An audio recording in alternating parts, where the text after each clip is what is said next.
এ ভাইয়া সাউন্ড কমান।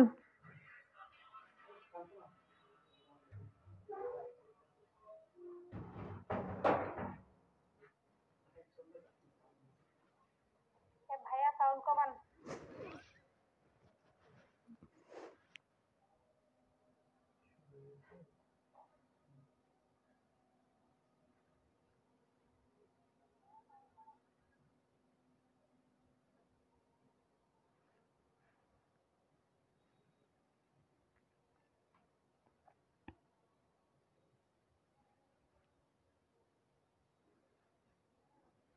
আসসালামু আলাইকুম।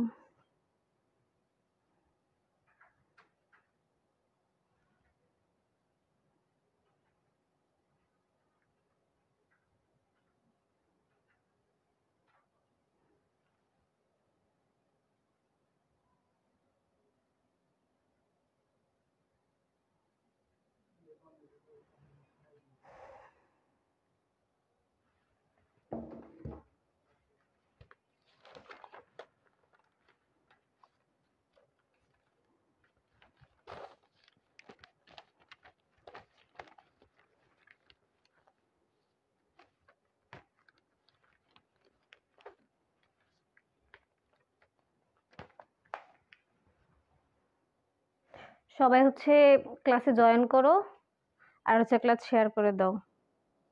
কেমন আছো সবাই?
আজকে আমাদের লেকচার 7 কাজ ক্ষমতা শক্তি দিয়ে আমরা শুরু করব। সবাই ক্লাসে দ্রুত জয়েন করো আর ক্লাস শেয়ার করতে থাকো।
সবাই দ্রুত জয়েন করো।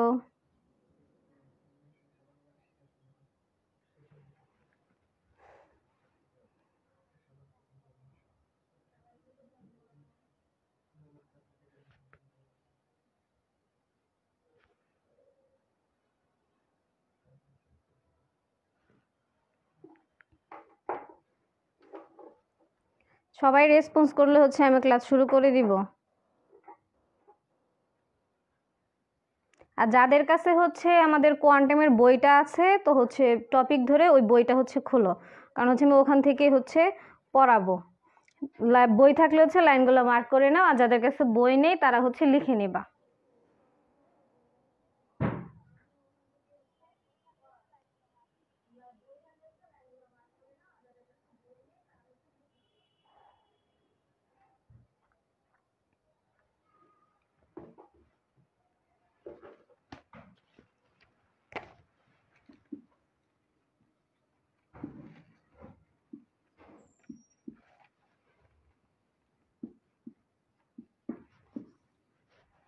আজকে আমাদের টপিকের প্রথমে হচ্ছে কাজ ক্ষমতা শক্তি।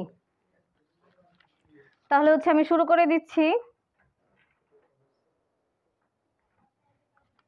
প্রথমে হচ্ছে আমরা কাজটা দেখব। কাজ,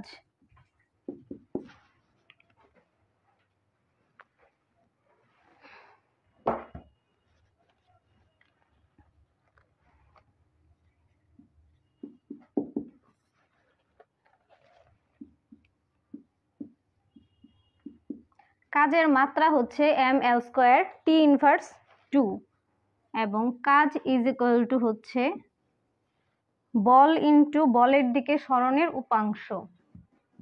বল ইনটু বলের দিকে সরণের উপাংশ।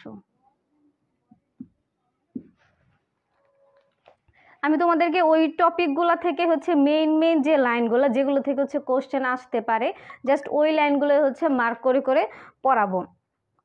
তো সবাই হচ্ছে যাদের বই নেই তারা হচ্ছে লিখে নাও। আন্তর্জাতিক বা এসআই পদ্ধতিতে কাজের একক হচ্ছে জুল। এসআই পদ্ধতিতে কাজের একক হচ্ছে জুল,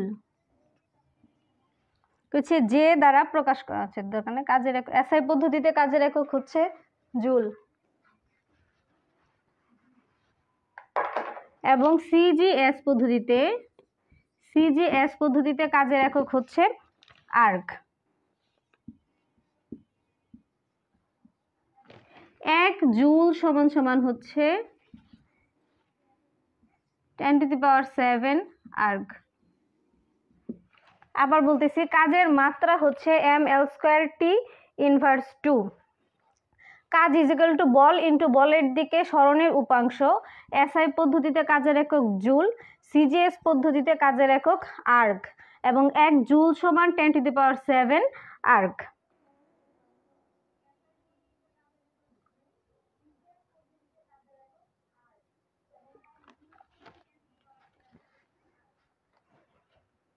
তাহলে হচ্ছে এই গেল কাজ। এখন দেখবো হচ্ছে আমরা ক্ষমতা থেকে কি কি কোশ্চেনগুলো হচ্ছে আসতে পারে এবং ক্ষমতার একক কি এবং ক্ষমতার সূত্র কি।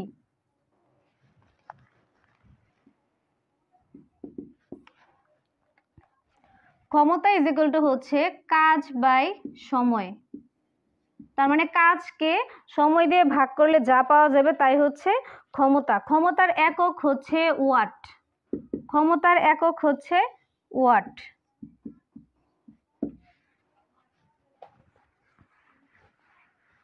তাহলে আমরা কাজের এককে দেখলাম হচ্ছে এসআই পদ্ধতিতে জুল এবং সিজিএস পদ্ধতিতে আর্গ এবং ক্ষমতার একক হচ্ছে ওয়াট। 1 সেকেন্ডে 1 জুল কাজ করার ক্ষমতাকে 1 ওয়াট বলা হয়। 1 সেকেন্ডে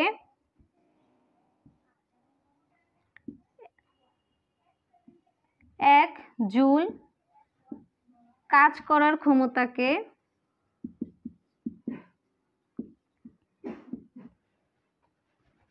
1 ওয়াট বলা হয়।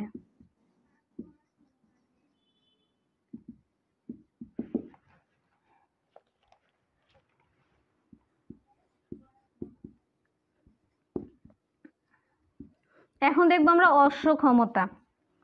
ইঞ্জিনের ক্ষমতাকে প্রকাশ করার জন্য অশ্ব ক্ষমতা ব্যবহার করা হয়। কিসের ক্ষমতা প্রকাশের জন্য? ইঞ্জিনের। কোনো ইঞ্জিনের ক্ষমতা প্রকাশ করার জন্য হচ্ছে এই অশ্ব ক্ষমতা ব্যবহার করা হয়। 1 অশ্ব ক্ষমতা সমান হচ্ছে, এই অশ্ব ক্ষমতাকে হর্স পাওয়ারও বলা হয়। 1 অশ্ব ক্ষমতা সংক্ষেপে একে H.P লেখা হয়। 1 অশ্ব ক্ষমতা সমান হচ্ছে 746 ওয়াট। 746 ওয়াট বা 0.746 কিলোওয়াট। 1 অশ্ব ক্ষমতা সমান 746 ওয়াট অথবা হচ্ছে 0.746 কিলোওয়াট। প্রতি সেকেন্ডে 746 জুল কাজ করার ক্ষমতাকে 1 অশ্ব ক্ষমতা বলা হয়। প্রতি সেকেন্ডে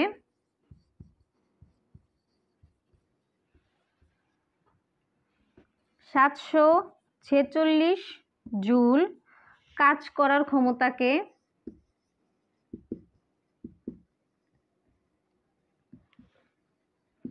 1 এক অশ্ব ক্ষমতা বলে।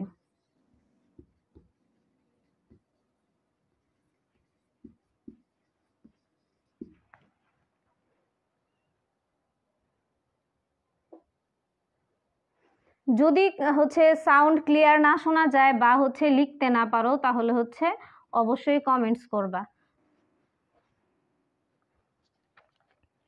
তাহলে আমরা কাজ দেখলাম, ক্ষমতা দেখলাম, এখন হচ্ছে আমরা শক্তি দেখব।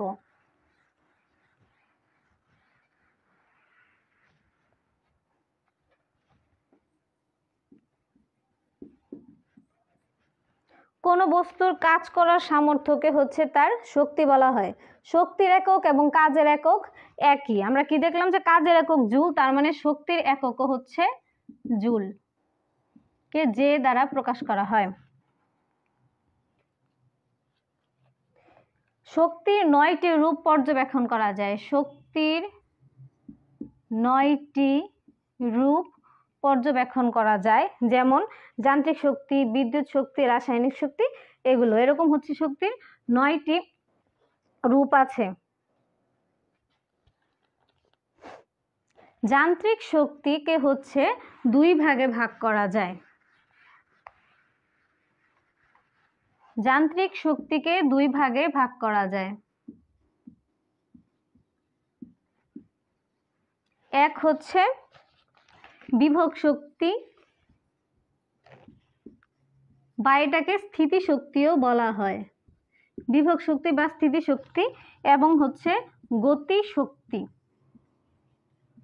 এই বিভব শক্তিকে বলা হয় পটেনশিয়াল এনার্জি। Potential energy. এবং গতি শক্তিটা হচ্ছে কাইনেটিক এনার্জি। Kinetic energy. কোনো কোনো কোশ্চেনে হচ্ছে বাংলা টার্মটা দেওয়া থাকে না, তো শুধু হচ্ছে ইংলিশ টার্মটা দেওয়া থাকে। এর জন্য হচ্ছে কিছু কিছু বিষয় আমাদের বাংলার সাথে ইংলিশ টার্মটাও হচ্ছে মুখস্থ করতে হবে। ঘড়ি চালানোর জন্য যে স্প্রিং ব্যবহার করা হয়, ওই স্প্রিংয়ে হচ্ছে এই স্থিতি শক্তি কাজে লাগানো হয়। ঘড়ি চালানোর জন্য স্প্রিংয়ে স্থিতি শক্তি প্রদান করা হয়। এটা উদাহরণ লিখে নাও যে ঘড়ি চালানোর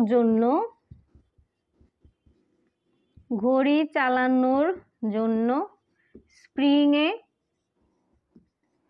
এই স্থিতি শক্তি ব্যবহার করা হয়।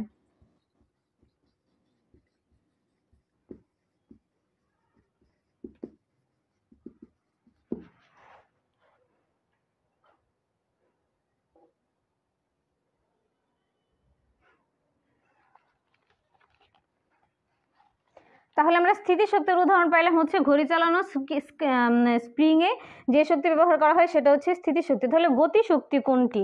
কোনো গতিশীল বস্তুর তার গতির জন্য কাজ করার যে সামর্থ্য লাভ করে তাই হচ্ছে গতি শক্তি। এখানে তেমন কিছু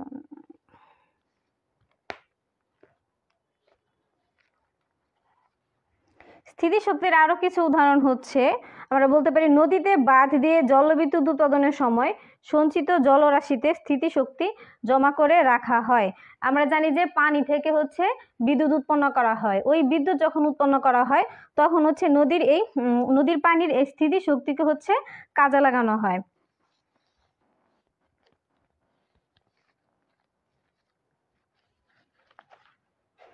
যতটুকু পড়ানো হয়েছে ততটুকুর মাঝখানে যদি কারো কোনো প্রবলেম থাকে তাহলে হচ্ছে কমেন্টস করো। এইটুকুর মাঝখানে যদি কারো কোনো প্রবলেম থাকে।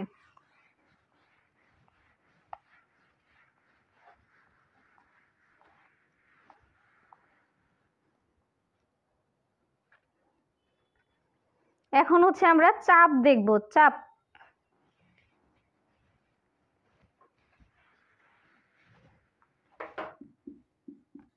চাপ বা প্রেসার।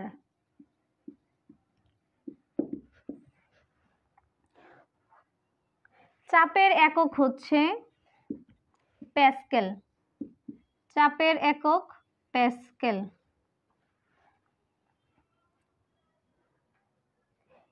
এই প্যাসকেলের সূত্রের উপর ভিত্তি করে হাইড্রোলিক প্রেস তৈরি করা হয়। প্যাসকেল চাপের একক হচ্ছে প্যাসকেল। এই প্যাসকেলের একটি সূত্র আছে, এই সূত্রের উপর ভিত্তি করে হাইড্রোলিক প্রেস তৈরি করা হয়। তাহলে হচ্ছে প্যাসকেলের সূত্রের উপর ভিত্তি করে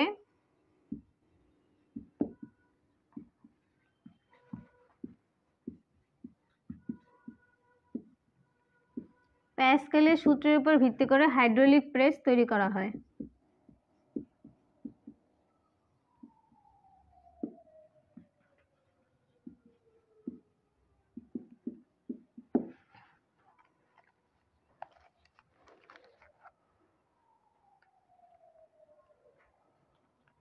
কোনো নির্দিষ্ট স্থানে কোনো ব্যক্তির ওজন অপরিবর্তিত থাকে, আবার কোনো কোনো ক্ষেত্রে হচ্ছে আমাদের হচ্ছে দৌড়ানো অবস্থায় মানুষ পৃথিবীতে সবচেয়ে বেশি চাপ দেয়। তিনটা অবস্থা বা চারটা অবস্থা আছে, আমরা হচ্ছে সব সময় পৃথিবীতে সমান চাপ প্রয়োগ করি না। একটা মানুষ যখন হচ্ছে দৌড়ায় তখন হচ্ছে সে পৃথিবীতে সবচেয়ে বেশি চাপ প্রয়োগ করে, আবার যখন হচ্ছে সে দাঁড়িয়ে থাকে তখন সেই দৌড়ানো অবস্থা থেকে কম চাপ প্রয়োগ করে, এবং যদি সেই ব্যক্তি শুয়ে থাকে তাহলে হচ্ছে তখন আরও চাপ কম প্রয়োগ করে। তো এটার একটা ধাপ আছে, দৌড়ানো অবস্থায় মানুষ পৃথিবীতে সবচেয়ে বেশি চাপ দেয়। বিভিন্ন অবস্থায় মানুষের চাপ প্রয়োগের ক্রমটা লেখে নাও। বিভিন্ন অবস্থায় মানুষের চাপ প্রয়োগের ক্রম, বিভিন্ন অবস্থায় মানুষের চাপ প্রয়োগের ক্রম।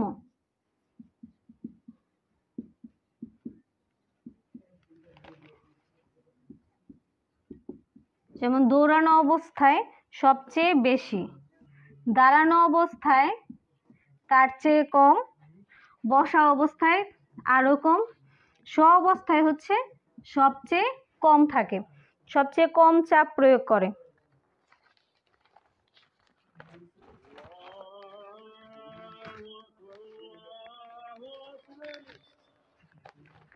এখন দেখবো হচ্ছে আমরা প্লবতা। প্লবতাটা হচ্ছে কোনো বস্তু সম্পূর্ণ বা আংশিকভাবে কোনো স্থির তরল বা বায়বীয় পদার্থে যদি নিমজ্জিত করলে তরল বা বায়বীয় পদার্থের চাপের জন্য বস্তু উপরের দিকে একটা লব্ধি অনুভব করে, মানে হচ্ছে উপরের দিকে ভেসে থাকে, এটাই হচ্ছে প্লবতা। যেমন হচ্ছে আমরা যখন সাঁতার কাটি আমরা কিন্তু পানিতে ডুবে যাই না, পানির উপরে ভেসে থাকে। আবার হচ্ছে নৌকা জাহাজ যেগুলো হচ্ছে পানির উপরে ভেসে থাকে, এই পানির প্লবতার কারণে হচ্ছে বস্তু পানির উপরে ভাসতে পারে। লবণাক্ত পানি সুস্বাদু পানি অপেক্ষা ভারী, সমুদ্রের পানি হচ্ছে নদীর পানি অপেক্ষা ভারী, এর জন্য হচ্ছে সমুদ্রে সাঁতার কাটতে সুবিধা হয়। সাগরের পানির ঘনত্ব পুকুর বা নদীর পানির অপেক্ষা বেশি থাকে। তাহলে কোন পানির ঘনত্ব বেশি থাকে? সাগরের পানির ঘনত্ব বেশি থাকে।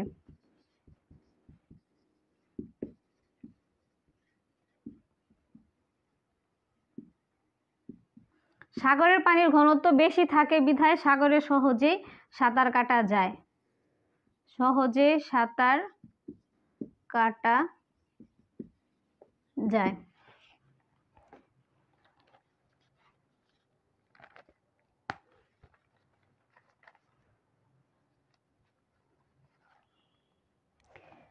বিজ্ঞানী আর্কিমিডিস হচ্ছে প্লবতা সম্পর্কে ধারণা দেন। বিজ্ঞানী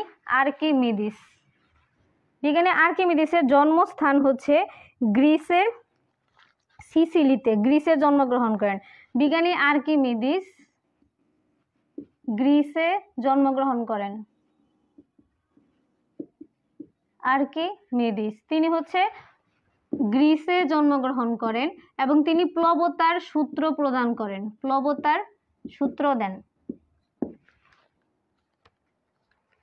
বিজ্ঞানী আর্কিমিডিস হচ্ছে এই প্লবতার সূত্রের জন্য হচ্ছে তিনি বিখ্যাত।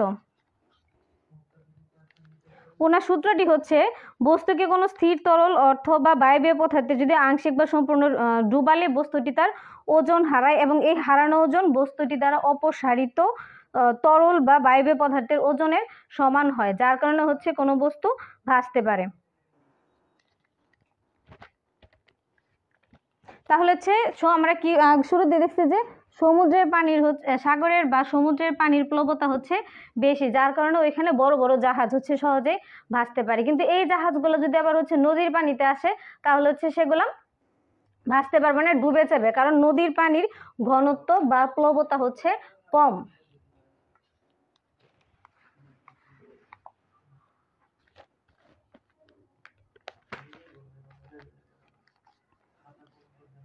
এখন দেখবো আমরা পৃষ্ঠটান।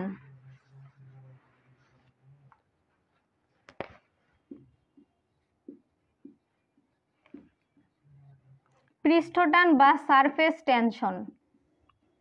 Surface tension.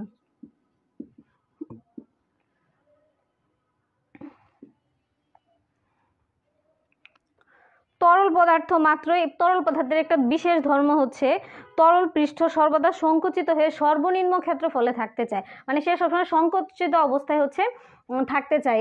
এই যে সংকুচিত অবস্থায় থাকতে চাওয়ার যে প্রবণতাটা, এটাই হচ্ছে পৃষ্ঠটান বা হচ্ছে সারফেস টেনশন। এই পৃষ্ঠটানের একক হচ্ছে নিউটন পার মিটার। একক হচ্ছে নিউটন পার মিটার। পৃষ্ঠটানের একক নিউটন পার মিটার।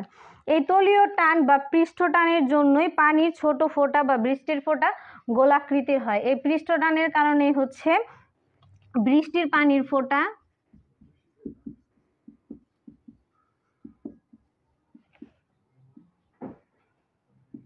গোলাকৃতির হয়। গোলাকৃতির হয়। তারপর দেখব আমরা কৈশিক ক্রিয়া। কৈশিক ক্রিয়া। আমি যে লাইনগুলো বলতেছি প্রত্যেকটাই হচ্ছে ইম্পর্টেন্ট, কারণ আমি ইম্পর্টেন্ট লাইনগুলাই হচ্ছে বেছে বেছে তোমাদেরকে বলতেছি। কৈশিক ক্রিয়াটা হচ্ছে কৈশিক নলের মধ্যে তরলের উঠা বা নামা হলো কৈশিক ক্রিয়া। যেমন আমরা যে হচ্ছে দেখছি যে আগে কুপি বাতি ব্যবহার করতো মানুষ, কুপি বাতিতে একটা সলতে ব্যবহার করা হয়। এই সলতের মাধ্যমে হচ্ছে তেলটা উপরে উঠে, যার কারণে হচ্ছে বাতিটা জ্বলতে সাহায্য করে। এই কৈশিক ক্রিয়ার মাধ্যমে হচ্ছে কুপি হতে সলিতায় তেল আসে। এই কৈশিক ক্রিয়ার মাধ্যমে কুপি হতে সলিতায় তেল আসে, যার ফলে হচ্ছে বাতি জ্বলে। নেক্সট দেখবো হচ্ছে আমরা সান্দ্রতা। সান্দ্রতা তরল পদার্থের অভ্যন্তরীণ ঘর্ষণের ফলে প্রবাহে বাধা দেবার যে প্রবণতা, মানে ভিতরে যে একটা বাধার সৃষ্টি হয়, সেটাই হচ্ছে সান্দ্রতা। এটা শুধু আমরা এককটা মনে রাখবো। সান্দ্রতার একক হচ্ছে পয়েস। সান্দ্রতার একক পয়েস।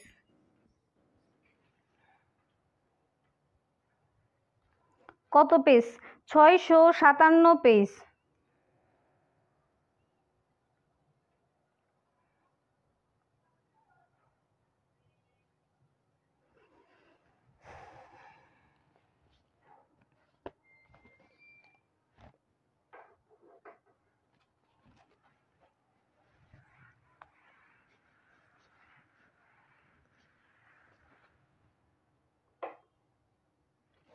এখন আমরা দেখব চৌম্বক বিদ্যা। চৌম্বক বিদ্যা। চৌম্বকের বিশেষ দুইটি ধর্ম আছে। একটা চৌম্বকের দুইটি বিশেষ ধর্ম আছে। দুইটি ধর্ম। একটি হচ্ছে আকর্ষণী ধর্ম, আকর্ষণী ধর্ম, এবং আরেকটি হচ্ছে দিক নির্দেশিত ধর্ম।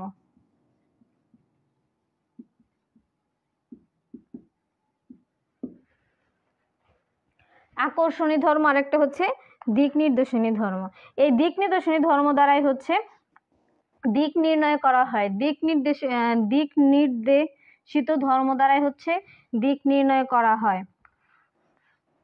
চুম্বকীয়, যেমন হচ্ছে চুম্বকীয় কম্পাসের সাহায্যে, চুম্বকীয় কম্পাসের সাহায্যে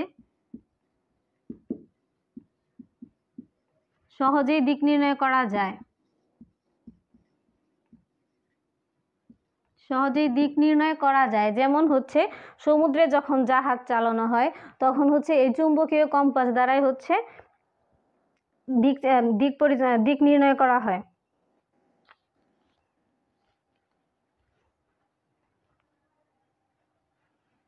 এখন দেখবো আমরা চৌম্বক আবেশ। চৌম্বক আবেশ। চৌম্বক আবেশটা হচ্ছে একটি চুম্বককে একটি চৌম্বকে যদি একটা লোহা বা হচ্ছে অন্য একটা চৌম্বকের সংস্পর্শে আনা হয়, তাহলে চৌম্বকটি সাময়িকভাবে হচ্ছে ওই চুম্বকে পরিণত হয়ে যায়। যেমন একটা চৌম্বকের কাছে যদি লোহাকে আনা হয়, লোহাটাতে হচ্ছে একটা চৌম্বকত্ব ধর্ম তৈরি হয়। এই যে চৌম্বকে পরিণত হয়ে যাওয়াটা, এই ঘটনাটাই হচ্ছে চৌম্বক আবেশ। চৌম্বক আবেশের আন্তর্জাতিক অর্থাৎ SI একক হচ্ছে টেসলা। চৌম্বক আবেশের SI একক হচ্ছে টেসলা। টেসলা বা হচ্ছে weber per metre square, weber per metre square. তাহলে চৌম্বক আবেশের এসআই একক হচ্ছে টেসলা বা ওয়েবার পার মিটার স্কোয়ার।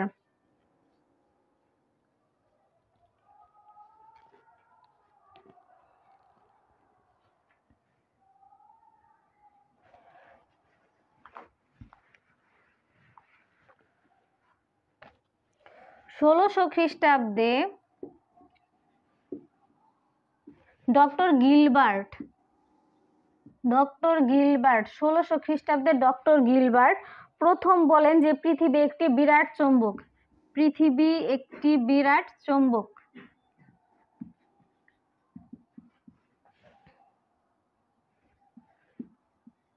তাহলে পৃথিবী একটি বিরাট চৌম্বক এই কথাটি বলেন হচ্ছে ডক্টর গিলবার্ট 1600 খ্রিস্টাব্দে। চৌম্বক হচ্ছে দুই প্রকারের, চৌম্বক দুই প্রকার, একটা হচ্ছে স্থায়ী চৌম্বক এবং আরেকটি হচ্ছে অস্থায়ী চৌম্বক। তাহলে চৌম্বক দুই প্রকার, স্থায়ী এবং হচ্ছে অস্থায়ী, স্থায়ী অস্থায়ী। স্থায়ী চৌম্বকের উদাহরণ হচ্ছে মোটর, জেনারেটর, ট্রান্সফরমারে স্থায়ী চৌম্বক ব্যবহার করা হয়। উদাহরণ লিখে নাও, মোটর, জেনারেটর ও ট্রান্সফরমারে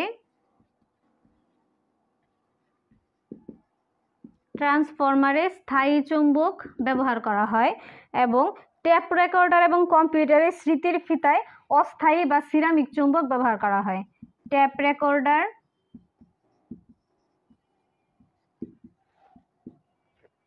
এবং কম্পিউটারের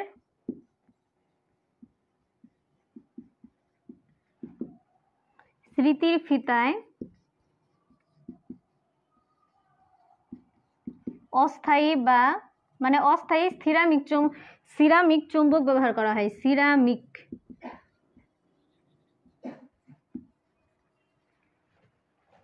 তাহলে স্থায়ী চৌম্বক কিসে কিসে ব্যবহার করা হয়? মোটর, জেনারেটর এবং ট্রান্সফরমার। এবং অস্থায়ী চৌম্বক ব্যবহার করা হয় হচ্ছে টেপ রেকর্ডার এবং কম্পিউটারের স্মৃতির ফিতায় ব্যবহার করা হয়।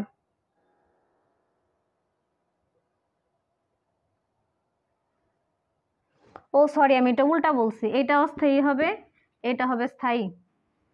এটা অস্থায়ী, ওইটা হচ্ছে স্থায়ী।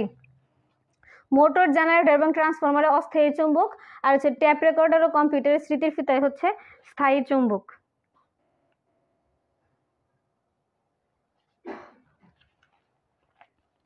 যাদের কাছে বই নেই তারা হচ্ছে লিখে নাও, আর যাদের কাছে বই আছে তারা হচ্ছে দাগায় নাও।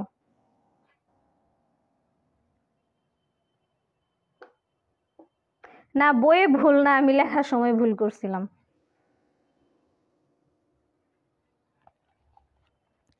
এখন দেখবো হচ্ছে আমরা শব্দ।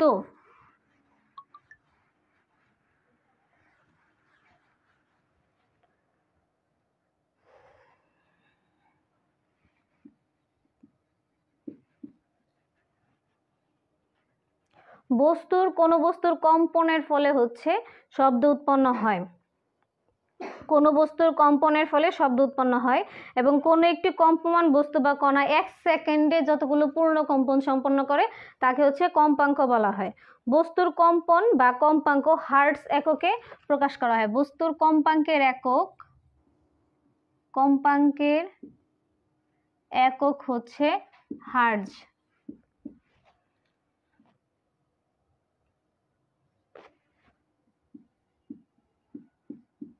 HZ দ্বারা এটাকে প্রকাশ করা হয়।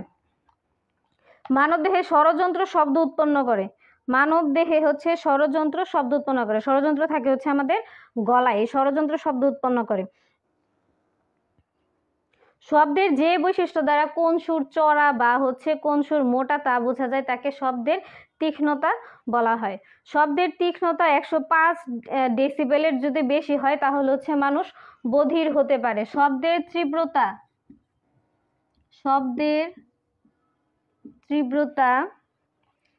105 ডেসিবেল। ডেসিবেল, এটাকে হচ্ছে ডিবি দ্বারা প্রকাশ করা হয়। 105 ডেসিবেলের বেশি হলে মানুষের বধির হওয়ার সম্ভাবনা থাকে, মানে হচ্ছে কানে শুনতে পারে না, মানুষের বধির হওয়ার সম্ভাবনা থাকে।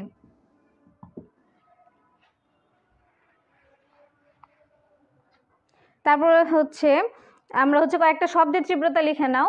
যেমন নিঃশ্বাসের, আমরা যে নিঃশ্বাস নেই, নিঃশ্বাসের শব্দের তীব্রতা, নিঃশ্বাসের শব্দের তীব্রতা 10 ডেসিবেল।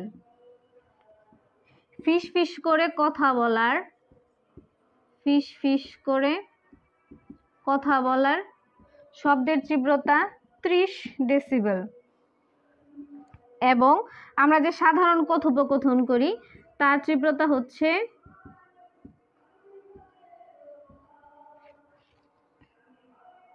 সাধারণ কথোপকথন 60 ডেসিবেল। নিঃশ্বাসের শব্দের তীব্রতা 10 ডেসিবেল, ফিস ফিস করে কথা বলার তীব্রতা 30 ডেসিবেল এবং সাধারণ কথোপকথনের তীব্রতা হচ্ছে 60 ডেসিবেল।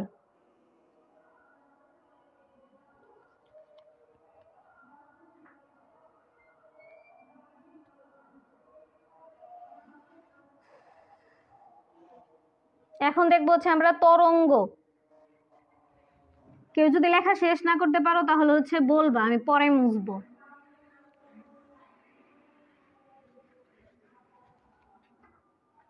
এখন দেখবো আমরা তরঙ্গ। কোন স্থিতিস্থাপক জড় মাধ্যমের বিভিন্ন কণার সমষ্টিগত পর্যাবৃত্ত কম্পনের ফলে মাধ্যমে যে আলোড়ন সৃষ্টি হয় তাকে হচ্ছে তরঙ্গ বলা হয়। তরঙ্গ মানে কি? ঢেউ বোঝানো হয়। যেমন আমরা সমুদ্রের ঢেউ যদি কল্পনা করি ওইটাকে কিন্তু তরঙ্গ বলা হয়। একটা নির্দিষ্ট গতিতে হচ্ছে সেটা, যেমন ঢেউ কি হয় সেটার একটা ছন্দ থাকে।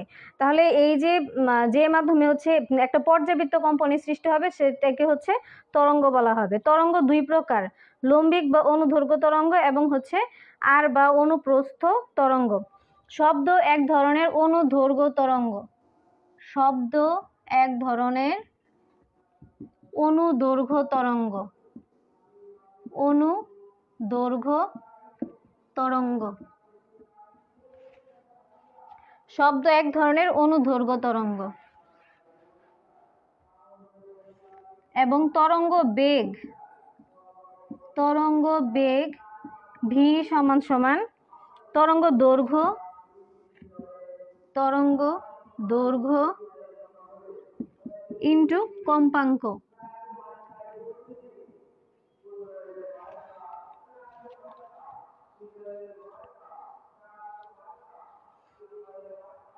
এখন দেখবো আমরা শব্দের দ্রুতি, শব্দের দ্রুতি বা বেগ।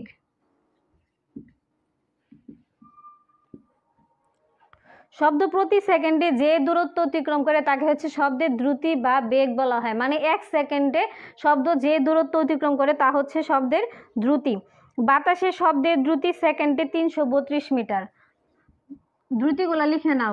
কোন মাধ্যমে হচ্ছে শব্দের বেগ কত? বাতাসে শব্দের বেগ প্রতি সেকেন্ডে 332 মিটার পার সেকেন্ড, বাতাসে 332 মিটার পার সেকেন্ড। লোহাতে হচ্ছে 5221 মিটার পার সেকেন্ড এবং পানিতে হচ্ছে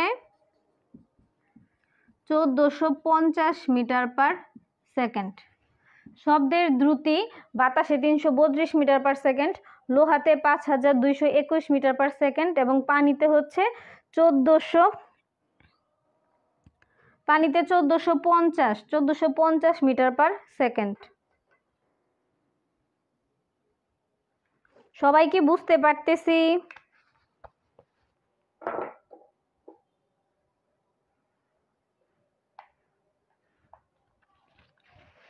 এখন আমরা দেখব কোন মাধ্যমে শব্দের দ্রুতি সবচেয়ে বেশি এবং কোন মাধ্যমে সবচেয়ে কম। কঠিন মাধ্যমে হচ্ছে শব্দের দ্রুতি সবচেয়ে বেশি, তরল মাধ্যমে তার চেয়ে কম এবং বায়বীয় মাধ্যমে হচ্ছে আরো কম। এখন হচ্ছে কঠিন মাধ্যম, যদি আমি একটা লোহার কথা কল্পনা করি তাহলে হচ্ছে ওইটার ভিতর দিয়ে হচ্ছে শব্দ সবচেয়ে বেশি দ্রুত যাবে। তাহলে হচ্ছে বায়বীয় মাধ্যমে আমরা হচ্ছে এইভাবে লিখে নিতে পারি, কঠিন, তরল, বায়বীয়। কঠিন মাধ্যমে হচ্ছে শব্দের বেগ সবচেয়ে বেশি এবং বায়বীয় মাধ্যমে হচ্ছে সবচেয়ে কম। লোহার মধ্য দিয়ে শব্দ বাতাসের চেয়ে 15 গুণ দ্রুত চলে। লিখে নাও, লোহার মধ্য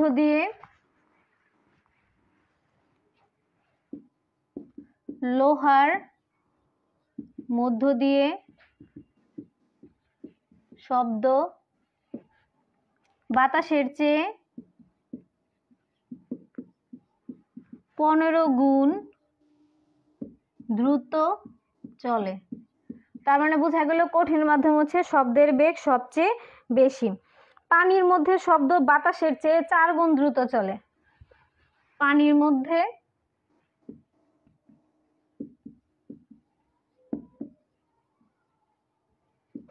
মধ্যে শব্দ বাতাসের চেয়ে 4 গুণ দ্রুত চলে।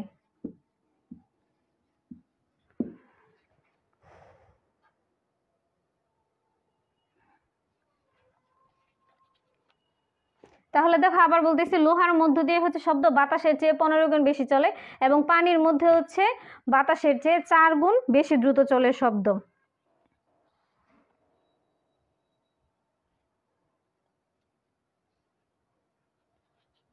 শীতকালের চেয়ে গ্রীষ্মকালে বায়ুর উষ্ণতা বেশি থাকে বলে শীতকালের চেয়ে গ্রীষ্মকালে বায়ুতে শব্দের বেগ বেশি।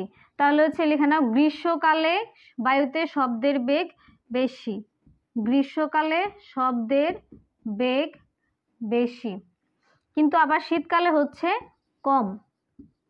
শীতকালে কম। গ্রীষ্মকালে শব্দের বেগ বেশি, শীতকালে হচ্ছে কম।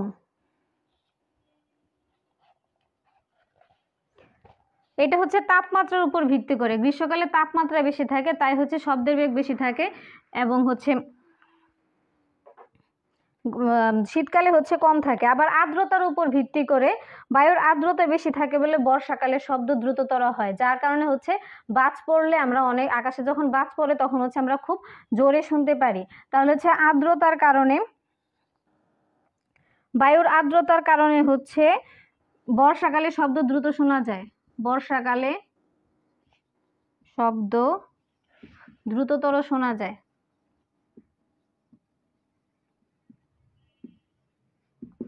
এটা হচ্ছে বায়ুর আর্দ্রতার কারণে।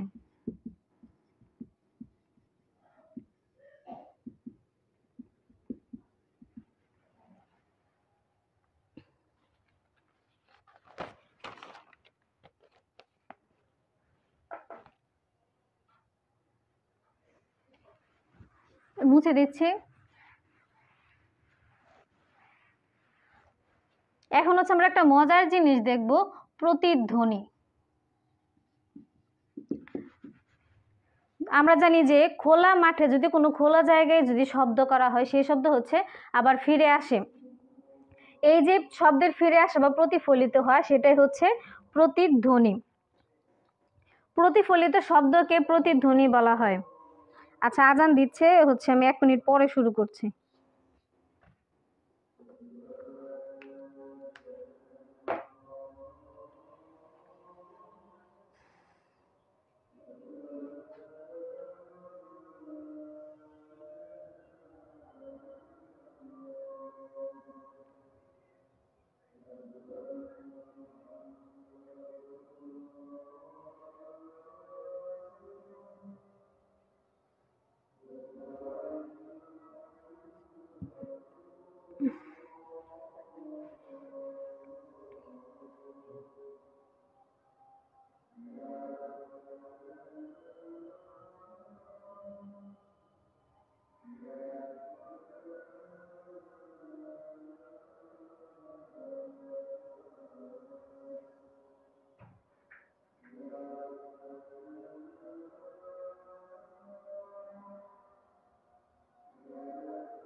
ওকে, আমি শুরু করতেছি আবার।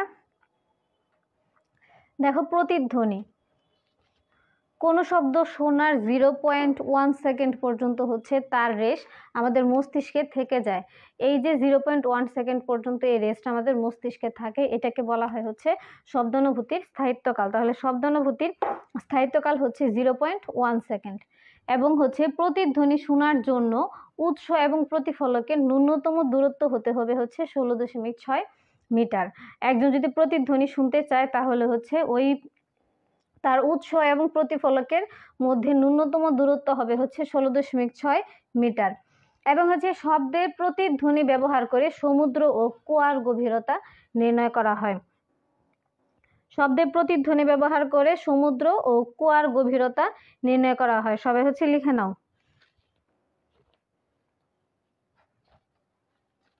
এখন দেখবো হচ্ছে আমরা শ্রাব্যতার পাল্লা এবং শব্দোত্তর ও শব্দের তরঙ্গ। উৎসের কম্পাঙ্ক 20 হার্জ থেকে 20,000 হার্জের মধ্যে হলে কেবল মানুষ তা শুনতে পারে। তাহলে হচ্ছে মানুষের শ্রাব্যতার পাল্লা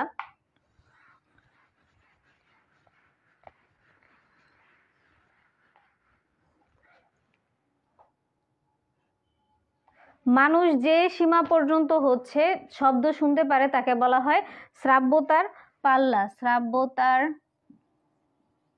পাল্লা। এই শ্রাব্যতার পাল্লার সীমা হচ্ছে 20 হার্জ থেকে 20,000 হার্জ পর্যন্ত। 20,000 হার্জ। আমরা জানি কম্পাঙ্কের একক হচ্ছে হার্জ। তাহলে এই 20 হার্জ থেকে 20,000 হার্জ পর্যন্ত হচ্ছে মানুষ শুনতে পারে। যে তরঙ্গের কম্পাঙ্ক 20,000 হার্জের বেশি তাকে বলা হয় শব্দোত্তর বা হচ্ছে আল্ট্রাসনিক। 20,000-এর বেশি হলে সেই শব্দকে বলা হবে শব্দোত্তর।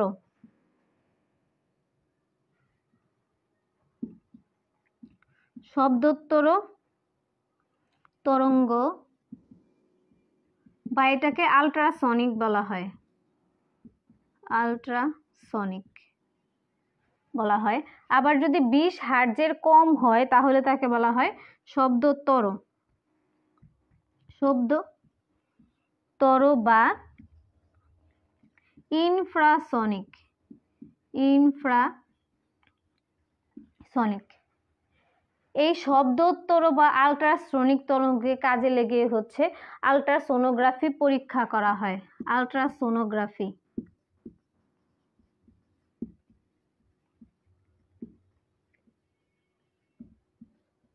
আল্ট্রাসোনোগ্রাফি পরীক্ষা করা হয় এই শব্দ তরঙ্গকে কাজে লাগিয়ে। তাছাড়াও হচ্ছে সমুদ্রের গভীরতা নির্ণয় এবং ডুবোজাহাজ ইত্যাদির অবস্থান নির্ণয়ে এই শব্দ ব্যবহার করা হয়। কি কি কাজে? সমুদ্রের গভীরতা নির্ণয়ে ও হচ্ছে ডুবোজাহাজ ইত্যাদির সন্ধানে। ডুবোজাহাজ প্রভৃতির অবস্থান নির্ণয়ে এই শব্দকে হচ্ছে তরঙ্গকে কাজে লাগানো হয়। তাহলে এটা হচ্ছে আমাদের মানুষের শ্রাব্যতার সীমা, মানুষের শ্রাব্যতার পাল্লা। এর বেশি হলেও হচ্ছে মানুষ শুনতে পারে না, কম হলে মানুষ শুনতে পারে না, আবার 20,000-এর বেশি হলেও হচ্ছে সেই শব্দ মানুষ শুনতে পারে না। কুকুরের শ্রাব্যতার সীমা হচ্ছে, লিখে নাও, কুকুরের শ্রাব্যতার সীমা 35,000 হার্জ এবং বাদুড়ের 1,00,000 হার্জ। আমরা জানি বাদুড় হচ্ছে চোখে দেখতে পারে না। বাদুড় শব্দ তরঙ্গ ব্যবহার করে হচ্ছে সে সবকিছু বুঝতে পারে, কোথায় কি আছে বা হচ্ছে তার পথ চলতে পারে। তাহলে মানুষের শ্রাব্যতার পাল্লা হচ্ছে 20 হার্জ থেকে 20,000, কুকুরের হচ্ছে 35,000 এবং বাদুড়ের হচ্ছে 1,00,000 পর্যন্ত।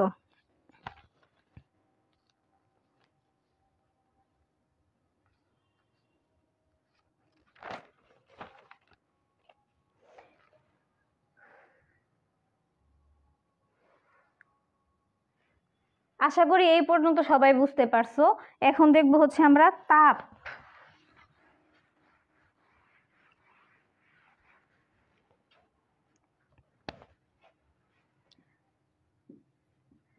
আমরা জানি তাপ এক প্রকার শক্তি, তাপ হচ্ছে এক প্রকার শক্তি। তাপের এসআই একক হচ্ছে জুল এবং সিজিএস একক হচ্ছে ক্যালোরি।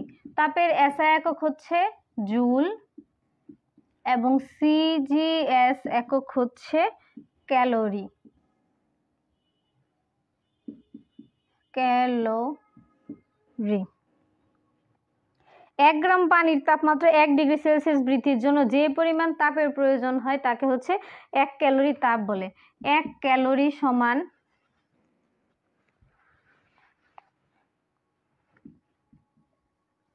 1 ক্যালোরি, একে সংক্ষেপে CaL দ্বারা প্রকাশ করা হয়। 1 ক্যালোরি সমান সমান হচ্ছে 4.2 জুল। 1 ক্যালোরি সমান 4.2 জুল। অবশ্যই এই মানটা মনে রাখতে হবে। 1 ক্যালোরি সমান 4.2 জুল। তাহলে এটা গেল আমাদের তাপ। এখন দেখবো হচ্ছে আমরা তাপমাত্রা।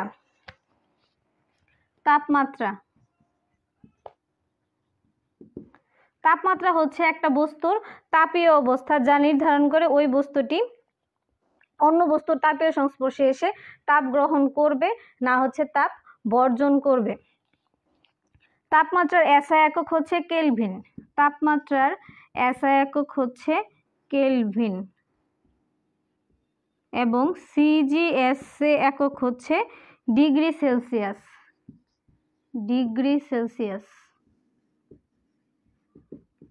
এই অধ্যায়গুলোর মেইনই হচ্ছে আমাদের মনে রাখতে হবে কোন পদ্ধতিতে সেটার একক কি। মোস্ট ইম্পর্টেন্ট যে কোনটার একক কি অবশ্যই সুন্দর করে মনে রাখতে হবে। আমরা জানি তাপমাত্রা হচ্ছে 3টা এককে প্রকাশ করা, যেমন সেলসিয়াসে, ফারেনহাইট এবং হচ্ছে কেলভিনে প্রকাশ করা হয়। যদি একটার মান দেওয়া থাকে তাহলে হচ্ছে আমরা সূত্র প্রয়োগ করে সেটাকে অন্যটাতে হচ্ছে কনভার্ট করতে পারি। সূত্রটা হচ্ছে C/5 is equal to F-32/9 is equal to K-273/5। দেখো এখন হচ্ছে যদি সেলসিয়াসে যদি কোনোটার মান দেওয়া থাকে তাহলে হচ্ছে আমরা সহজেই সেটাকে ফারেনহাইটে কনভার্ট করতে পারবো। আবার যদি ফারেনহাইট দেওয়া থাকে সেলসিয়াসে করতে পারবো, বা হচ্ছে ফারেনহাইট থেকে ক্যালভিন করতে বলো, তাহলে যে কোনো একটার মান যদি দেওয়া থাকে এই সূত্র ব্যবহার করে হচ্ছে আমরা আরেকটা মান বের করতে পারবো।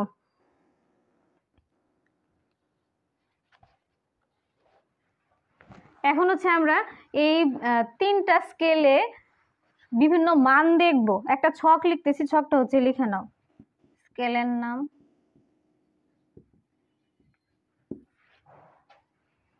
সংকেত,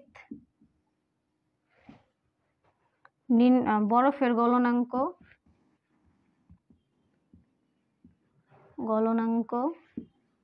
এবং হচ্ছে পানির স্ফুটনাঙ্ক।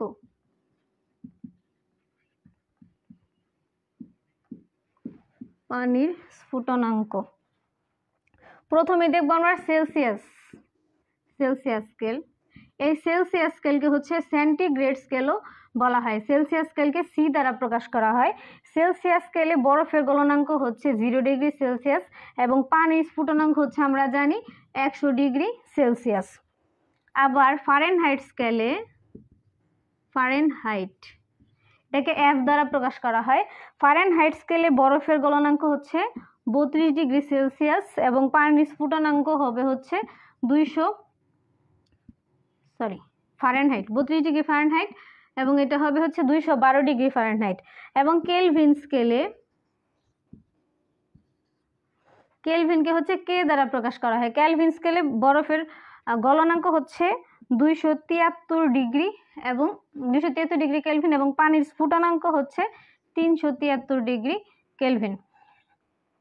এইভাবে হচ্ছে এক স্কেল থেকে আরেক স্কেলে প্রকাশ করা হয়।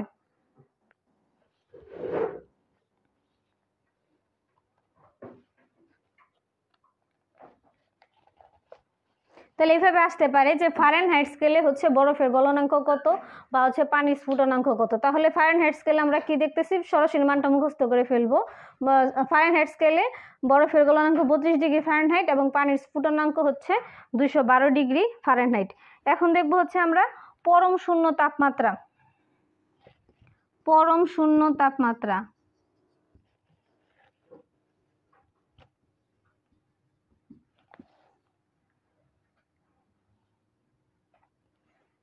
সেটা উপরে লিখি।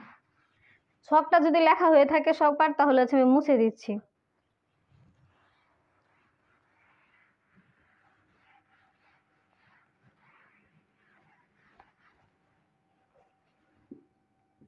কয়েকটা মান লেখা নাও। পরম শূন্য তাপমাত্রা -273°C তাপমাত্রাকে হচ্ছে পরম শূন্য তাপমাত্রা ধরা হয়। আবার হচ্ছে প্রমাণ তাপমাত্রা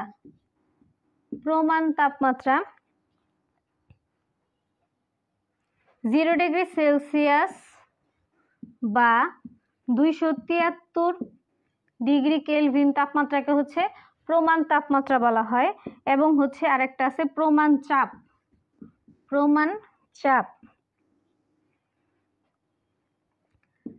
769 মিলিমিটার বা 76 সেন্টিমিটার পারদ চাপকে হচ্ছে প্রমাণ চাপ বলা হয়। তাহলে পরম শূন্য তাপমাত্রা হচ্ছে -273°C। প্রমাণ তাপমাত্রা এটা হচ্ছে পরম শূন্য, আবার প্রমাণ তাপমাত্রা হচ্ছে 0°C বা 273°K এবং প্রমাণ চাপ হচ্ছে 769 মিলিমিটার বা 76 সেন্টিমিটার পারদ। সবাই হচ্ছে বুঝতে পারতেছো কিনা রেসপন্স করো, বা যদি এইটুকুর মধ্যে কারো কোনো প্রবলেম থাকে তাহলে কমেন্টস করো।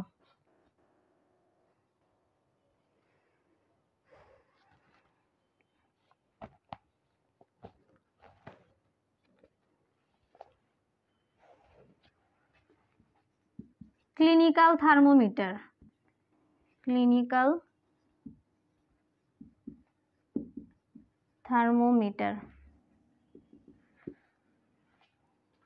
আমরা হচ্ছে যে থার্মোমিটার দ্বারা জ্বর হলে শরীরের তাপমাত্রা মাপি সেই থার্মোমিটারটাকে বলা হয় ক্লিনিক্যাল থার্মোমিটার। তাহলে শরীরের তাপমাত্রা যে থার্মোমিটারের সাহায্যে মাপা হয় সেটা হচ্ছে ক্লিনিক্যাল থার্মোমিটার।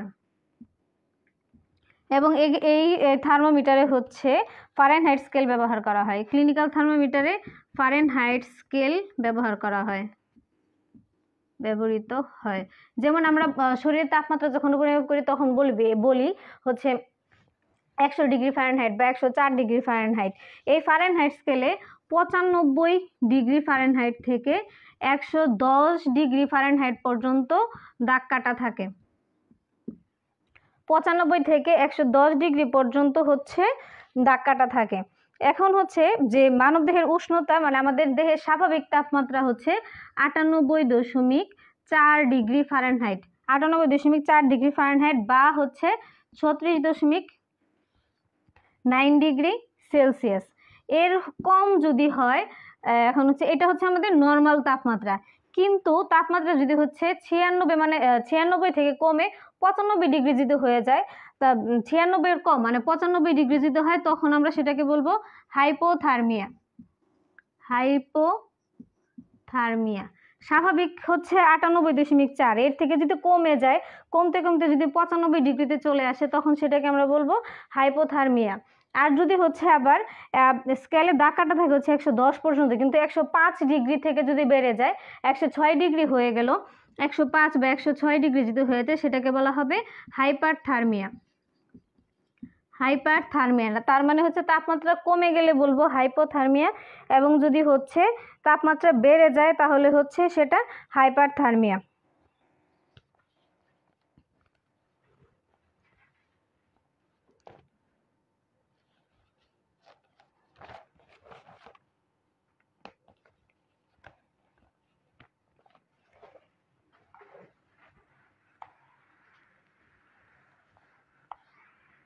একটা লাইন আমরা লিখবো, 4°C উষ্ণতায় পানির ঘনত্ব সবচেয়ে বেশি। 4°C উষ্ণতায় পানির ঘনত্ব সবচেয়ে বেশি।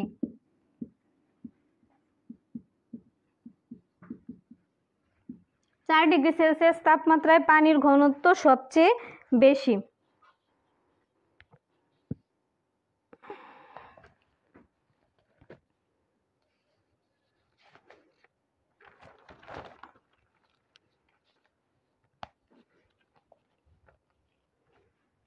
এখন আমরা তাপ সঞ্চালনের প্রক্রিয়া দেখব। তাপ হচ্ছে কিভাবে এক মাধ্যম থেকে আরেক মাধ্যমে সঞ্চালিত হয়, বা হচ্ছে কোন মাধ্যমে বেশি সঞ্চালিত হয়, কোন মাধ্যমে কম সঞ্চালিত হয়। তাপের পরিবহন, তাপের সঞ্চালন তিনটা ভাগ। তাপের সঞ্চালন তিনটা ভাগ আছে, পরিবহন, পরিচলন এবং হচ্ছে বিকিরণ। আমরা প্রথমে হচ্ছে পরিবহনটা দেখব। কঠিন পদার্থের মধ্য দিয়ে তাপের পরিবহন হচ্ছে সবচেয়ে বেশি, তার মানে কঠিন পদার্থ দিয়ে তাপ সহজেই বেশি হচ্ছে প্রবাহিত হয়। যেমন একটা লোহাকে যদি আগুনে ধরা হয় তাহলে হচ্ছে সেটা সহজেই গরম হয়ে যায়। তাহলে কঠিন পদার্থের মধ্য দিয়ে তাপের পরিবহন সবচেয়ে বেশি, তরলের তার চেয়ে কম এবং বায়বীয় পদার্থ হচ্ছে আরো কম। তাহলে তাপের সঞ্চালনের ক্রম দেখো, কঠিন পদার্থে সবচেয়ে বেশি, তারপরে হচ্ছে তরল এবং আরো কম হচ্ছে বায়বীয়।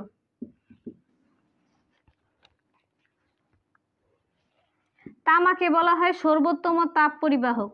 তামা সর্বোত্তম তাপ পরিবাহক। এটাকে তাপ সুপরিবাহীও বলা হয়। তামাকে তাপ সুপরিবাহী বলা হয়, সুপরিবাহী। এটা শুধু তাপ সুপরিবাহী না, এই তামা হচ্ছে বিদ্যুৎও পরিবহন করে, এর জন্য এটাকে বিদ্যুৎ সুপরিবাহীও বলা হয়। তামা হচ্ছে বিদ্যুৎ সুপরিবাহী। একটি ব্যতিক্রম পদার্থ আছে, যেমন মিকা বা অভ্র। মিকা বা এটাকে অভ্র বলা হয়। এটি হচ্ছে তাপ সুপরিবাহী, তাপ পরিবাহক হলেও কিন্তু বিদ্যুৎ কুপরিবাহী। এই মিকাটা হচ্ছে সে তাপ পরিবহন করলেও, তাপ পরিবহন করে কিন্তু বিদ্যুৎ পরিবহন করে না, এর জন্য এটাকে বিদ্যুৎ কুপরিবাহী বলা হয়।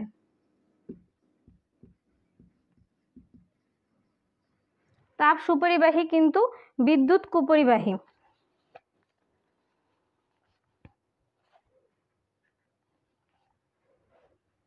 তাহলে গেল এটা হচ্ছে পরিবহন। এখন দেখবো আমরা বিকিরণ। তাপ সঞ্চালনের দ্রুততম প্রক্রিয়া হচ্ছে বিকিরণ। তাপ সঞ্চালনের দ্রুততম প্রক্রিয়া বিকিরণ। লিখে নাও, তাপ সঞ্চালনের দ্রুততম প্রক্রিয়া হচ্ছে বিকিরণ। এবং এই তাপের বিকিরণের জন্যই হচ্ছে তাপের পরিবহনের জন্য চুলার উপর রাখলে অ্যালুমিনিয়ামের তৈরি কেতলির হাতল হচ্ছে গরম হয়ে যায়। রান্না করার জন্য আমরা যে হাঁড়ি পাতিল ব্যবহার করা হয় এগুলো সাধারণত হচ্ছে অ্যালুমিনিয়ামের তৈরি।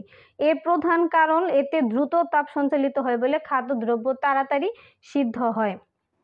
শীতকালে হচ্ছে এই পশমের কাপড় পরা হয়, কারণ এগুলো হচ্ছে সহজে, এগুলোতে হচ্ছে তাপ বিকিরিত হতে পারে, এর জন্য এগুলো ব্যবহার করা হয়।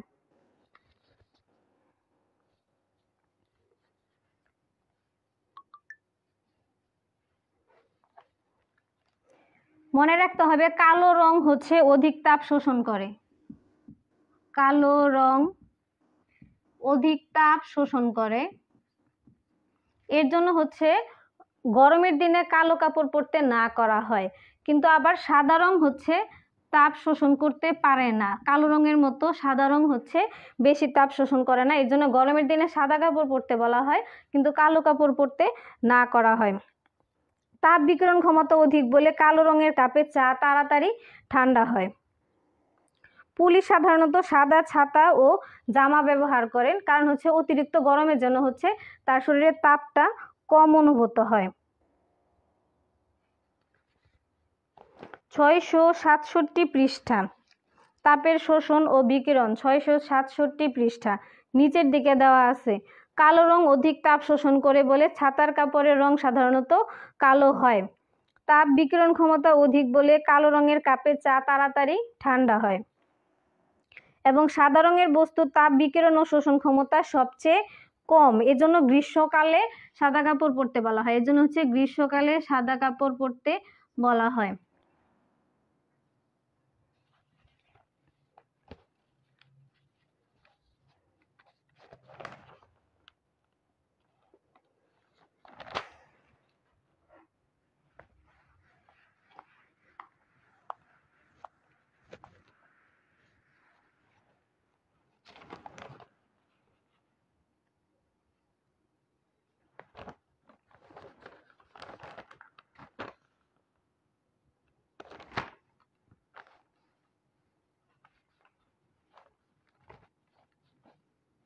এখন দেখবো আমরা আপেক্ষিক তাপ।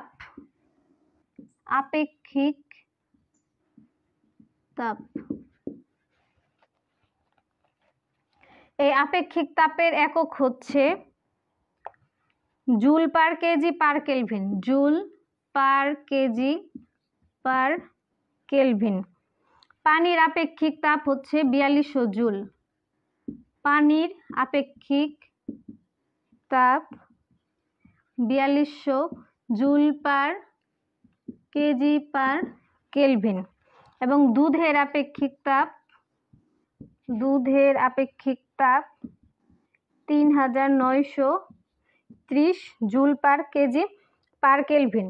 পানির উচ্চ আপেক্ষিক তাপের জন্য মোটর গাড়ির ইঞ্জিনকে ঠান্ডা রাখার জন্য পানি ব্যবহার করা হয়। পানির উচ্চ আপেক্ষিক তাপের জন্য হচ্ছে মোটর গাড়ির ইঞ্জিনকে ঠান্ডা রাখার জন্য পানি ব্যবহার করা হয়।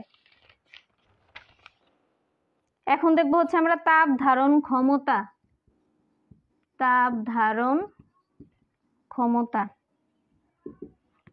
কোন বস্তুর তাপমাত্রা 1 কেলভিন বাড়াতে যে তাপের প্রয়োজন হয় তাকে ওই বস্তুর তাপ ধারণ ক্ষমতা বলা হয়। তাপ ধারণ ক্ষমতার একক হচ্ছে জুল পার কেলভিন। তাপ ধারণ ক্ষমতার একক হচ্ছে জুল পার কেলভিন। এখন আমরা দেখব পেট্রোল ইঞ্জিন। পেট্রোল ইঞ্জিন 1876 সালে ডক্টর অটো সর্বপ্রথম হচ্ছে এই ইঞ্জিন আবিষ্কার করেন। 1876 সালে ডক্টর অটো সর্বপ্রথম এই পেট্রোল ইঞ্জিন আবিষ্কার করেন এবং তিনি হচ্ছে এই ইঞ্জিন চালু করেন বলে চক্রের পরপর তিনি 4টা ঘাত ব্যবহার করেন এবং এই যে ক্রিয়ার মাধ্যমে এটা ব্যবহার করেন এটাকে একটা চক্র বলা হয়। আর এই চক্রটার নাম হচ্ছে তার নাম অনুসারে অটো চক্র বলা হয়। পেট্রোল ইঞ্জিনের দক্ষতা প্রায় 30%। পেট্রোল ইঞ্জিনের দক্ষতা 30%। মোটর গাড়ি, লঞ্চ, এরোপ্লেনে এই ইঞ্জিন ব্যবহার করা হয়। পেট্রোল ইঞ্জিন ব্যবহার করা হয় মোটর গাড়ি, লঞ্চ এবং ইঞ্জিনে। সিএনজি চালিত গাড়িগুলো অটো চক্রে চলে। আমরা কিছুক্ষণ আগে একটা চক্রের নাম বলছিলাম অটো চক্র। সিএনজি চালিত গাড়িগুলো হচ্ছে অটো চক্রে চলে। অটো চক্রে চলে।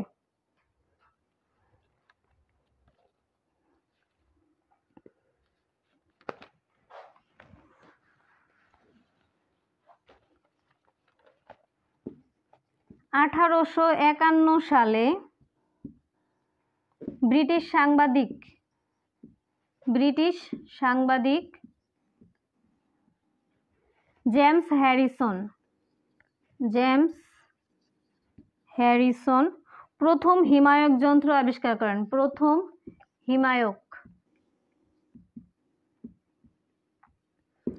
হিমায়ক যন্ত্র আবিষ্কার করেন।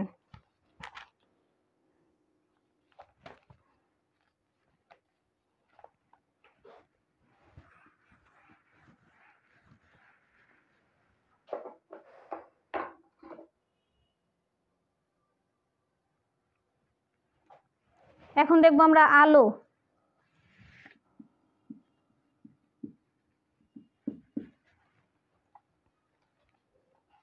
আমরা জানি আলো এক প্রকার শক্তি যার কারণে হচ্ছে আমাদের দর্শনের অনুভূতি সৃষ্টি হয়। এই আলোর গতিটা আমরা লিখে নেব যে প্রতি সেকেন্ডে হচ্ছে আলো কত দূরত্ব হচ্ছে অতিক্রম করে। আলোর গতি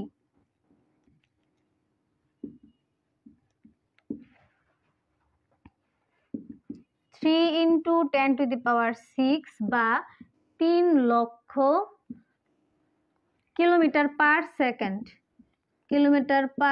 তার মানে প্রতি সেকেন্ডে হচ্ছে আলো 3 লক্ষ দূরত্ব অতিক্রম করে। বা এটাকে যদি আমরা মিটারে কনভার্ট করি তাহলে হবে 3 × 10⁸ মিটার পার সেকেন্ড অথবা 3 × 10⁻10 সেন্টিমিটার পার সেকেন্ড অথবা লিখতে পারি 1,86,000 মাইল পার সেকেন্ড।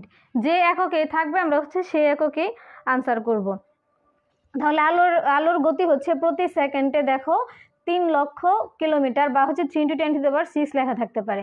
যদি মিটারে প্রকাশ করা হয় তাহলে হচ্ছে 3 × 10⁸, এবং সেন্টিমিটারে হলে হচ্ছে 3 × 10⁻10, আর মাইলে হলে হচ্ছে 1,86,000 মাইল। এখন দেখবো হচ্ছে আমরা আলোক বর্ষ কি।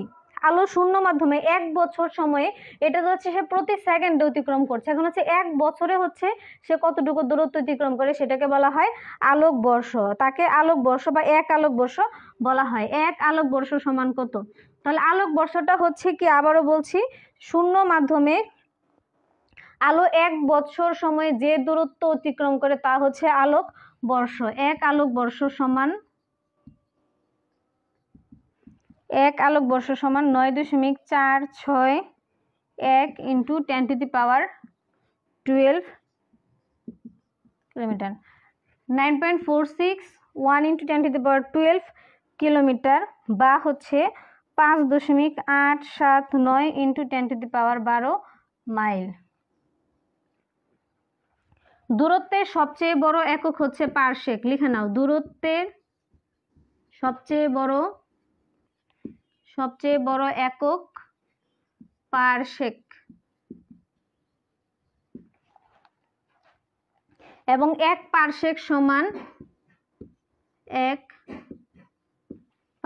সমান 3.2 আলোক বর্ষ।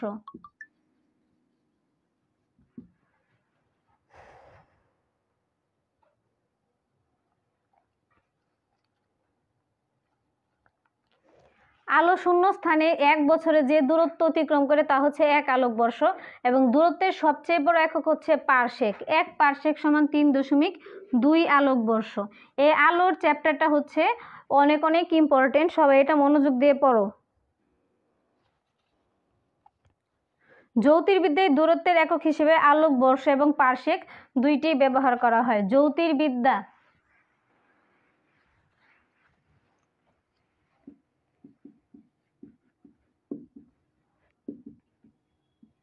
জ্যোতির্বিদ্যায় এই আলোক বর্ষ আর হচ্ছে পারসেক একক ব্যবহার করা হয়।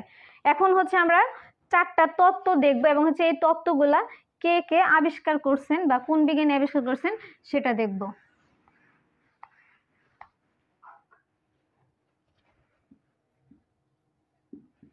এদিকে তত্ত্ব, এদিকে হচ্ছে প্রবক্তা। কণা তত্ত্ব আবিষ্কার করেন sir Isaac Newton. Sir Isaac Newton হচ্ছে কণা তত্ত্ব আবিষ্কার করেন। তরঙ্গ তত্ত্ব বিজ্ঞানী হাইগেন।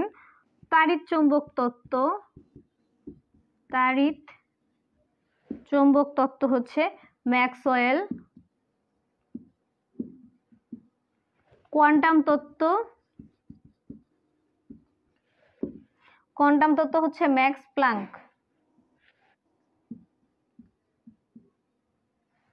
তাহলে কণা তত্ত্ব স্যার আইজাক নিউটন, তরঙ্গ তত্ত্ব হাইগেন, তাড়িৎ চৌম্বক তত্ত্ব ম্যাক্সওয়েল, এবং কোয়ান্টাম তত্ত্ব হচ্ছে ম্যাক্স প্লাঙ্ক প্রবর্তন করেন।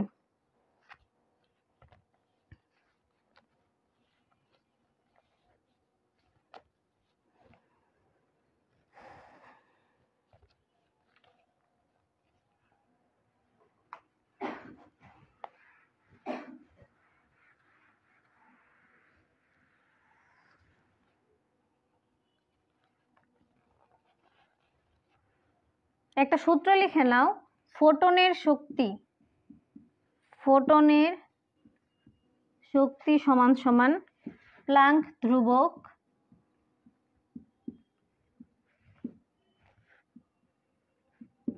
ইনটু আলোর কম্পাঙ্ক।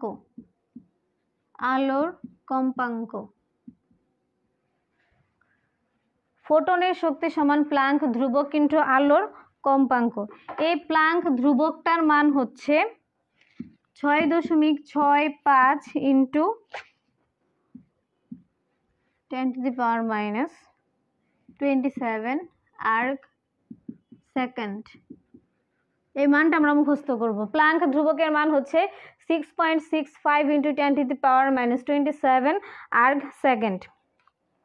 1905 সালে বিজ্ঞানী আইনস্টাইন কোয়ান্টাম তত্ত্বের সাহায্যে ফটো তড়িৎক্রিয়া ব্যাখ্যা করেন। 1905 সালে বিজ্ঞানী আইনস্টাইন কোয়ান্টাম তত্ত্বের সাহায্যে ফটো তড়িৎক্রিয়া ব্যাখ্যা করেন। তাহলে ফটো তড়িৎক্রিয়া ব্যাখ্যা করেন হচ্ছে বিজ্ঞানী আইনস্টাইন, এবং এর জন্য হচ্ছে 1921 সালে তাকে নোবেল পুরস্কার দেওয়া হয়। তাহলে হচ্ছে 1905 সালে তিনি হচ্ছে ফটো তড়িৎক্রিয়া ব্যাখ্যা করেন এবং 1921 সালে হচ্ছে তাকে নোবেল পুরস্কার প্রদান করা হয়। কারো কোনো রেসপন্স পাচ্ছি না।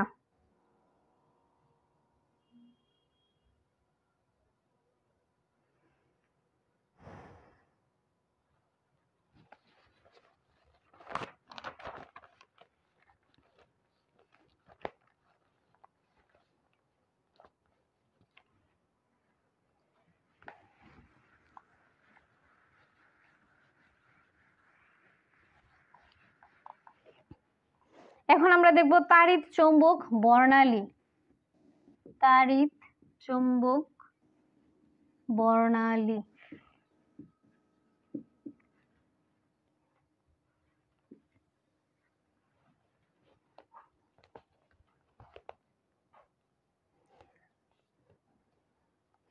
তাড়িৎচৌম্বক বর্ণালীতে আমরা দেখব হচ্ছে তাড়িৎচৌম্বক তরঙ্গের এদের তরঙ্গ দৈর্ঘ্যের ক্রমটা দেখব। তাড়িৎচৌম্বক বর্ণালীর তরঙ্গ দৈর্ঘ্যের ক্রম দেখব। গামা রশ্মির তরঙ্গ দৈর্ঘ্য হচ্ছে সবচেয়ে বেশি।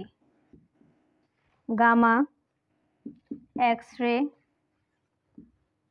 অতিবেগুনি, অতিবেগুনি। এই অতিবেগুনি রশ্মিকে বলা হয় হচ্ছে আলট্রাভায়োলেট। আলট্রাভায়োলেট। তারপরে হচ্ছে দৃশ্যমান আলো, দৃশ্যমান আলো বা হচ্ছে ভিজিবল রে বলা হয়। দৃশ্যমান আলো,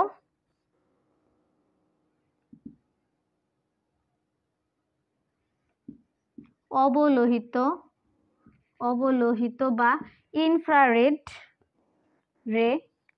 তারপরে হচ্ছে মাইক্রোওয়েভ এবং লাস্ট হচ্ছে বেতার তরঙ্গ বা রেডিও ওয়েভ। রেডিও ওয়েভ, বেতার তরঙ্গ বা হচ্ছে রেডিও ওয়েভ।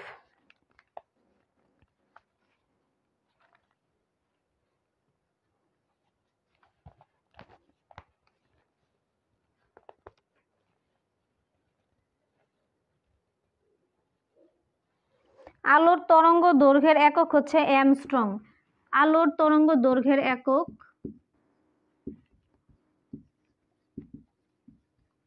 তরঙ্গ দৈর্ঘ্যের একক অ্যামস্ট্রং।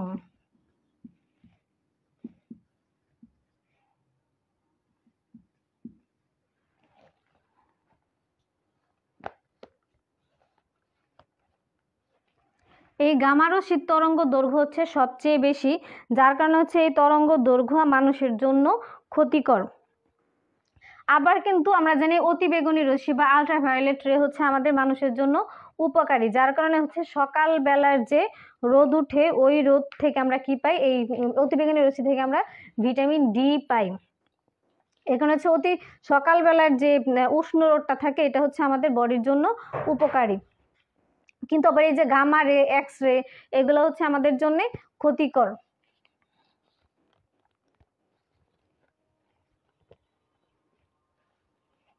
বেতার তরঙ্গ বায়ুমণ্ডলের আয়োনোস্ফিয়ারে প্রতিফলিত হয়। বেতার তরঙ্গ বায়ুমণ্ডলের আয়োনোস্ফিয়ারে প্রতিফলিত হয়।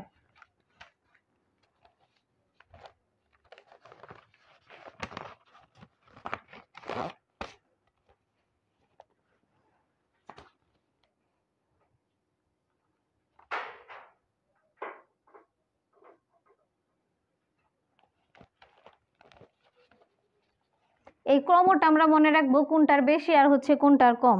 এখন দেখবো আমরা দৃশ্যমান আলো।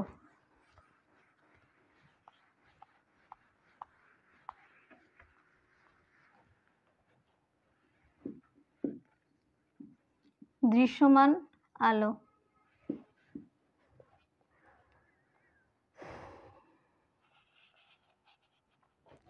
আমরা জানি 7টি রং আছে, যেমন বেনিয়া সহকলা, বেগুনি, নীল, আসমানি, সবুজ, হলুদ, কমলা, লাল। এই দৃশ্যমান আলোর তরঙ্গ দৈর্ঘ্যেরও একটা ক্রম আছে, এটা আমরা মনে রাখবো সহজে। বেনিয়া সহকলা তার মানে হচ্ছে বেগুনি রঙের তরঙ্গ দৈর্ঘ্য সবচেয়ে কম, লাল রঙের তরঙ্গ দৈর্ঘ্য সবচেয়ে বেশি। যেমন বেনিয়া সহকলা দিয়ে যদি লিখি বেনিয়া সহকলা, বেতে হচ্ছে বেগুনি, নিতে নীল,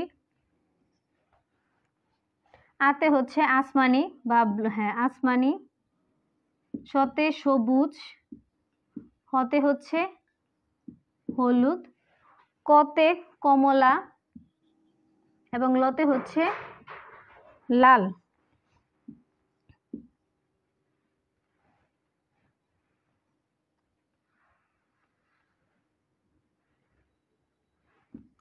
আসমানি, সবুজ, তার মানে দেখা যাচ্ছে বেগুনি রঙের তরঙ্গ দৈর্ঘ্য সবচেয়ে হচ্ছে কম এবং লাল আলোর তরঙ্গ দৈর্ঘ্য সবচেয়ে বেশি।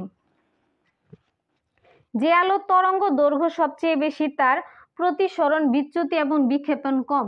তরঙ্গ দৈর্ঘ্য যার বেশি, লাল বর্ণের তরঙ্গ দৈর্ঘ্য বেশি, এর জন্য যার তরঙ্গ দৈর্ঘ্য বেশি থাকবে তার হচ্ছে প্রতিসরণ, বিচ্যুতি এবং বিক্ষেপণ কম থাকবে। প্রতিসরণ, বিচ্যুতি এবং বিক্ষেপণ কম থাকবে। আবার অপরদিকে যে বর্ণের তরঙ্গ দৈর্ঘ্য কম সেই বর্ণের তরঙ্গ দৈর্ঘ্য কম বলে এর হচ্ছে প্রতিসরণ, বিচ্যুতি, বিক্ষেপণ হচ্ছে বেশি থাকবে। প্রতিসরণ, বিচ্যুতি, বিক্ষেপণ বেশি থাকবে। লাল আলোর তরঙ্গ দৈর্ঘ্য বেশি বলেই হচ্ছে এটাকে বিপদ সংকেত হিসেবে ব্যবহার করা হয়। যেমন রাস্তার হেডলাইটে হচ্ছে লাল আলো ব্যবহার করা হয়, কারণ লাল আলোটা হচ্ছে অনেকটা দূর থেকে হচ্ছে দেখা যায়। দৃশ্যমান আলোর মধ্যে লাল আলো সবচেয়ে বেশি দূর হতে দেখা যায়, তাই বিপদ সংকেতে লাল আলো ব্যবহার করা হয়। লাল আলোর তরঙ্গ দৈর্ঘ্য অধিক বলে সূর্যোদয় এবং সূর্যাস্তের সময় আমরা সূর্যকে লাল দেখি। তাহলে আমরা সূর্যকে লাল দেখি হচ্ছে এই লাল আলোর তরঙ্গ দৈর্ঘ্যের কারণে।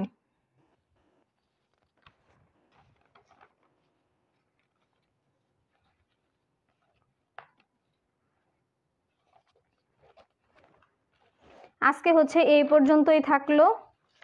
তো আজকের ক্লাসে যদি কারো কোনো প্রবলেম থাকে বা হচ্ছে বুঝতে না পারো তাহলে হচ্ছে জানাও আমাকে। যতটুকু পড়ানো হয়েছে ততটুকুর মাঝখানে কারো সমস্যা আছে কিনা।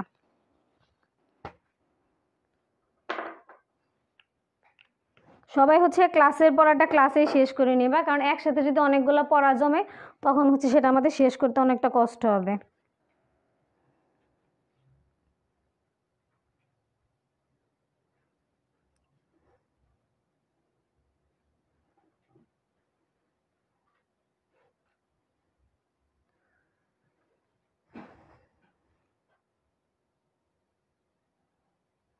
কারো যদি কোনো প্রবলেম না থাকে তাহলে হচ্ছে আমি ক্লাস শেষ করে দিব।